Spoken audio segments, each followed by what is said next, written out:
नमस्कार साथियों, कैसे हैं आप सभी। आशा करता हूं कि आप स्वस्थ होंगे, सुखी होंगे और प्रसन्न होंगे। इस अष्टावक्र गीता की धारा में आपका स्वागत है। यहाँ हम समझते हैं कि किस प्रकार हम अपने अंदर का जो अंधकार है, हम जो जिस अंधकार में जी रहे होते हैं, और वो आपकी सिर्फ और हमारी अज्ञानता के कारण होता है। क्योंकि अगर हम इस बात को समझ जाएं, इस बात को जान जाएं, इसका बोध हो जाए, तो हम उस अवस्था से निकलकर एक शुद्ध और साफ जिंदगी में आके अपने आप को जान सकते हैं। उसके लिए आवश्यक है कि आपको उस बात का बोध होना चाहिए, क्योंकि इस मायावी जीवन में आप कुछ भी देखेंगे तो वो संसार को मोहित करेगी, संसार के प्रति आपको खींचेगी। तो उससे बचने का उपाय क्या है? क्योंकि आपका मन आपके अधिकार में होता नहीं है, उसका आप जो है उस पर नियंत्रण करते नहीं हैं या कर नहीं पाते। तो वो करता क्या है कि वो इस संसारी दुनिया में आपको सदैव जो है लिप्त रखता है, आसक्त रखता है। तो आपके फिर जो सुख और दुख होते हैं वो इसी संसार में रहकर उसी अवस्था को प्राप्त होते हैं। इसी जीवन में आपको, इस संसारिक जीवन में रहकर इसी जीवन को आप सुख और दुख से भोगते हैं। तो उपाय क्या है कि हम इससे परे जाएं, हम इससे अलग हो जाएं, क्योंकि अगर यही अवस्था हमारी बनी रही तो हम एक दिन नष्ट हो जाएंगे। क्योंकि हमारे कुछ मनीषी, कुछ ऋषिगण इस बात को बतलाया, समझाया कि इसके कुछ नियम हैं, इसके कुछ उपाय हैं। अगर वो किया जाए तो हमें उसकी प्राप्ति हो सकती है। कैसे?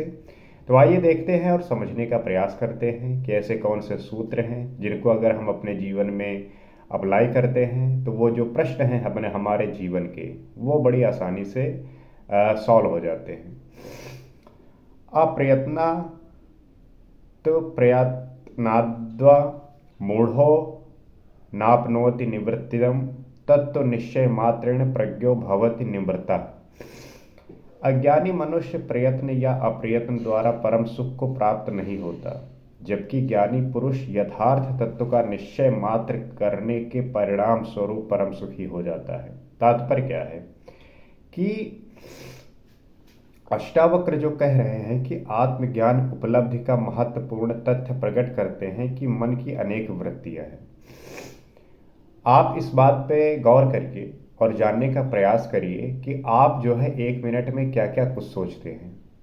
आप 1 घंटे की बात छोड़ दीजिए, आप 1 सेकंड पे आइए, उसके बाद आप 1 मिनट पे आइए, उसके बाद जो है कुछ मिनटों पे आइए। आप देखेंगे कि आपका जो मन है वो अनेक तरीके के जो है विचार प्रकट करता है। आपका मन जो है कभी शांत रहता ही नहीं। एक क्रिया खत्म हुई, एक विचार खत्म हुआ, दूसरा विचार जो है ये तुरंत फेंकता है, और आप जो है उन्हीं विचारों में लिपटे रहते हैं, उन्हीं विचारों में घूमते रहते हैं, घूमते रहते हैं। और एक समय आता है जब उन विचारों से आप परेशान होकर उन विचारों को दूर करने का प्रयास करते हैं, अलग अलग तरीके के प्रयोग करते हैं, और ये प्रयोग जो है सदैव फेल होते हैं, क्योंकि प्रयोग करने के बाद भी आपको फिर वही महसूस होता है, जबकि वो और आपको जो है परेशान करता है। तो मन की अनेक वृत्तियां हैं। एक एक को अगर छोड़ने का प्रयास किया जाए तो कोई सफलता नहीं प्राप्त होगी। यही कह रहे हैं कि अगर हम एक एक छोड़ने का प्रयास करेंगे तो किसी प्रकार की जो सफलता है वो प्राप्त होने वाली नहीं है, क्योंकि इतनी सारी है। आप कितनों को जो है अलग करोगे, कितने को त्यागोगे? अगर मान लीजिए कुछ हो तो आप ये समझ सकते हैं कि चलिए ठीक है, हम उसको आइडेंटिफाई करते हैं, उसको अलग करते हैं, लेकिन इसमें तो अनंत है, असीमित है। आप कैसे इसको आइडेंटिफाई करेंगे, कैसे इसको अलग करेंगे? तो अगर आप सोच रहे हैं कि हम एक एक करके इसे छोड़ने का प्रयास करें तो इससे में सफलता प्राप्त होने वाली नहीं है। ये जो है बहुत आपको कष्ट देने वाली है, क्योंकि ये सभी वृत्तियां पत्तों के समान हैं। मूल तो अभिमान तथा वासना है। जैसे आप पेड़ देखते हैं और पेड़ में अनेक पत्तियां होती हैं। अगर आप उनको गिनने बैठेंगे तो बहुत समय लगेगा, इवन आप गिन भी नहीं सकते। तो अब आप सोचिए कि हम पत्तों के माध्यम से उस चीज को ठीक करें, एक एक पत्ती को गिनें। इसी प्रकार हमारी वृत्तियां हैं कि हम एक एक वृत्ति को जो है अलग करें। तो अगर हमें चीज खत्म ही करना है तो क्यों ना उसकी जड़ को ही काट दें।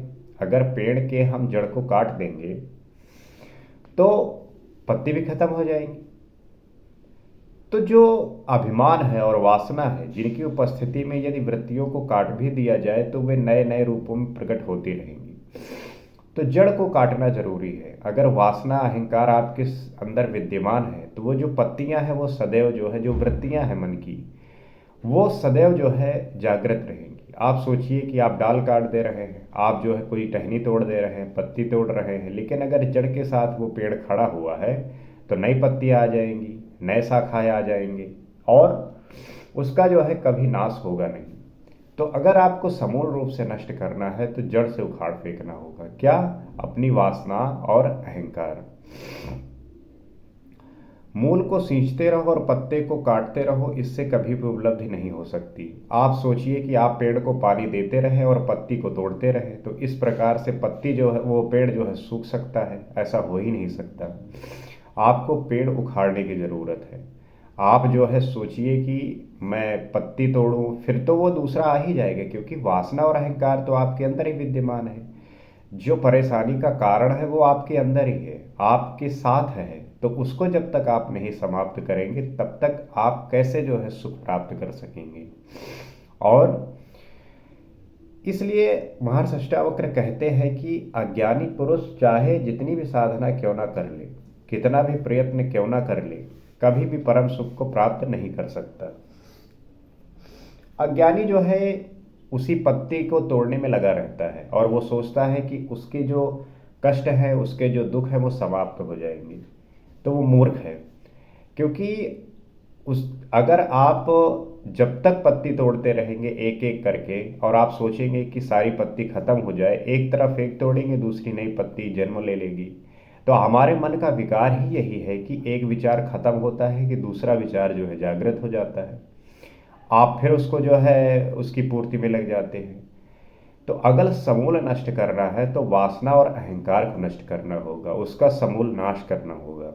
और अज्ञानी पुरुष इसी में लगे रहते हैं कि वो जो है एक एक पत्ती तोड़ते हैं और सोचते हैं कि इस तरीके से पेड़ जो है सूख जाएगा, खत्म हो जाएगा।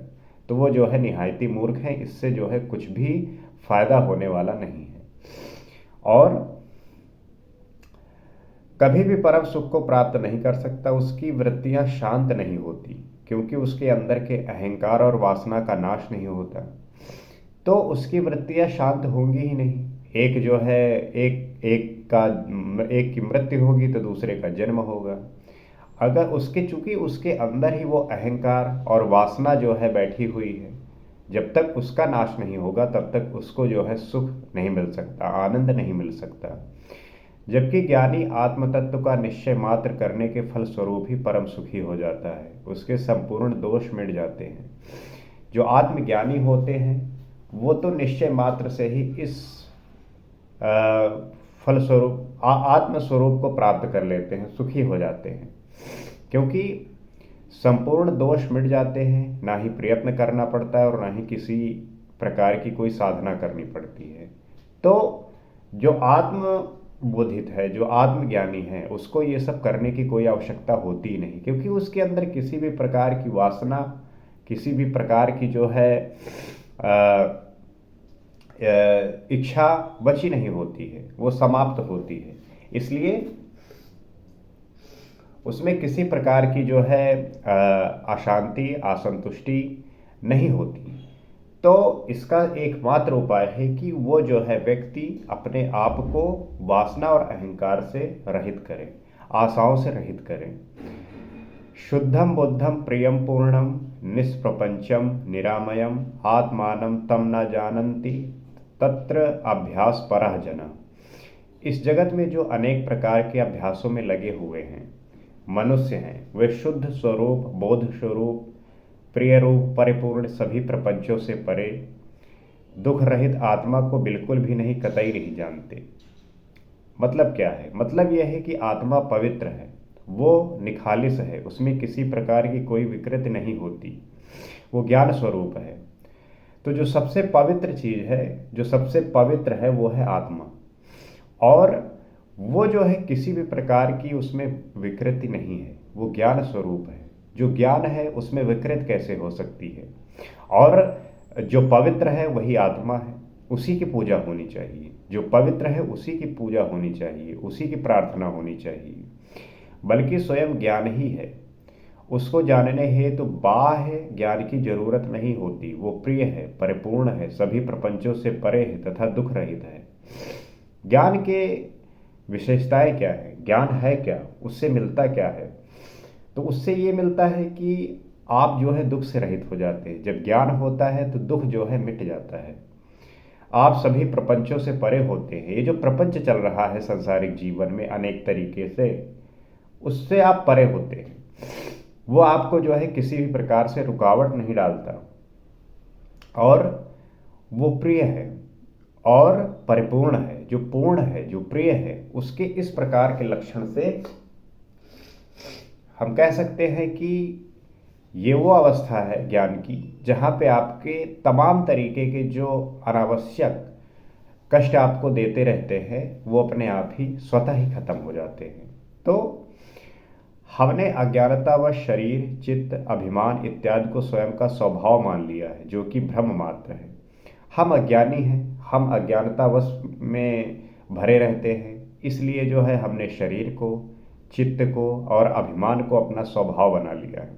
आप जो भी कर रहे होते हैं मन से कर रहे होते हैं और शरीर से कर रहे होते हैं, उसमें जो है अभिमान सदैव संलग्न रहता है।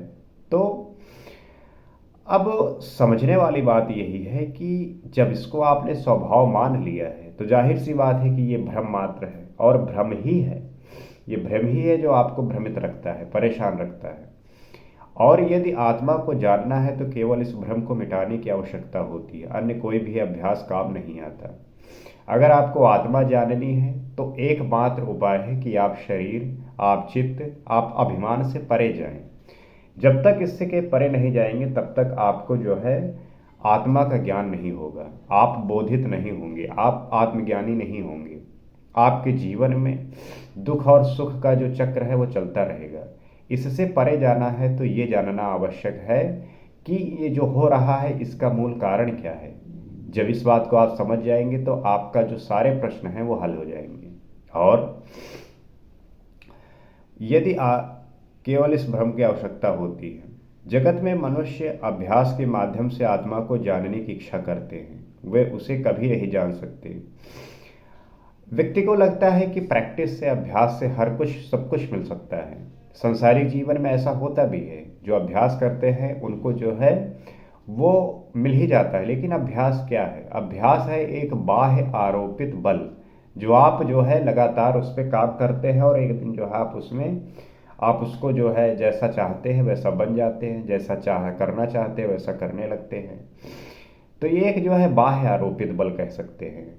तो अब ये जो है ये अभ्यास से प्राप्त होने वाला नहीं है, क्योंकि अभ्यास से अभिमान में वृद्धि होती है। जो प्रैक्टिस है वो आपके अभिमान को बढ़ाता है, आपके अहंकार को बढ़ाता है। मन की बुराई कम होने की बजाय और बढ़ जाती है। तो संसार का आकर्षण ही ऐसा होता है कि चित्त को बाहर की तरफ ही ले जाता है। आप संसार देखिए, आपकी जो चित्त है वो इस तरीके से बाहर भागती हैं कि वो सब कुछ प्राप्त करना चाहती हैं। वो जो भी संसार में देख रही हैं, हर एक वस्तु का, हर एक व्यक्ति ऐसा जिसका उससे लेना देना है, वो हर एक वस्तु को भोगना चाहता है। और इस भोग में उसको जो आपूर्ति होती है, असंतुष्टि होती है, वही उसके बेचैनी का कारण बनती है और फिर वो उसके क्रोध में जो है परिवर्तित होता है। तो व्यक्ति का ये स्वभाव हो चुका है, व्यक्ति इस स्वभाव से ग्रसित है। वो चूंकि उसको इस बात का खेद नहीं है, चूंकि उसको इस बात का ज्ञान नहीं है कि ये एक अज्ञानतावश हो रहा है, तो वो जो है इस संसारिक जीवन को ही यथार्थ मानता हुआ जी रहा होता है। और अभ्यास से वृत्तियां और दृढ़ हो जाती है, जिससे वह अभ्यास भी बंधन बन जाता है। आत्मज्ञान की प्राप्ति हेतु भ्रम का समाप्त होना अति आवश्यक है। जब आप अभ्यास करते हैं तो जो आपका अभ्यास है वो बंधन बन जाता है। क्यों? क्योंकि वो आपको अहंकारित बनाता है, वो आपको इस संसार से और जोड़ता है। तो आप जो है इसके बंधन में बंध जाते हैं। और और इससे अलग होने का जो उपाय है वो है कि स्वतः घटित हो, अभ्यास की ज़रूरत ही ना हो, बाह्य जो है किसी भी प्रकार की बल की आवश्यकता ना हो। तो सभी अभ्यास को छोड़ने से मन की शांत स्थिति में ही उसकी अनुभूति होती है। जब आप किसी भी प्रकार से बाह्य जो स्थितियां हैं, बाह्य जो बल है उसको आप छोड़ते हैं, उससे रहित होते हैं, किसी भी प्रकार के अभ्यास की आवश्यकता नहीं पड़ती, तब जो है उस आत्मा का बोध होता है, तब जो है ज्ञान की अनुभूति होती है। तात्पर्य यही है कि वो आपका स्वभाव बने, आप जबरदस्ती ना प्रकट करें। जैसे आप देखते हैं कि जो आपका स्वभाव होता है, जब आप कंफर्टेबल जोन में होते हैं तब वो आप अलग तरीके से रहते हैं, लेकिन जब आप किसी पब्लिक प्लेस में जाते हैं या किसी व्यक्ति से मिलते हैं तो आपके स्वभाव में एक अलग सा परिवर्तन आता है। तो ये एक बनावटी है। आपका जो स्वभाव होना चाहिए वो हर एक स्थिति में एक जैसा होना चाहिए, और ये होता है एक ज्ञानी का, एक आत्मबोधित व्यक्ति का। तो उस स्थिति को पाने के लिए जो आपको त्यागने की ज़रूरत है वो आपका अहंकार है, वो आपका अवासना है, और उसको अगर हम त्यागेंगे, उसको अगर हम उससे छुटकारा पाएंगे तो हमें इसका जो है लाभ जरूर मिलेगा। तो आशा करता हूँ कि आप जो है इन बातों से समझ रहे होंगे, जान रहे होंगे, और इन बातों को अपने जीवन में धारण करके एक नए जीवन में दाखिल हो रहे होंगे। इसी आशा के साथ अगले एपिसोड में आपसे फिर मुलाकात होगी। आज के लिए बस इतना ही। नमस्कार।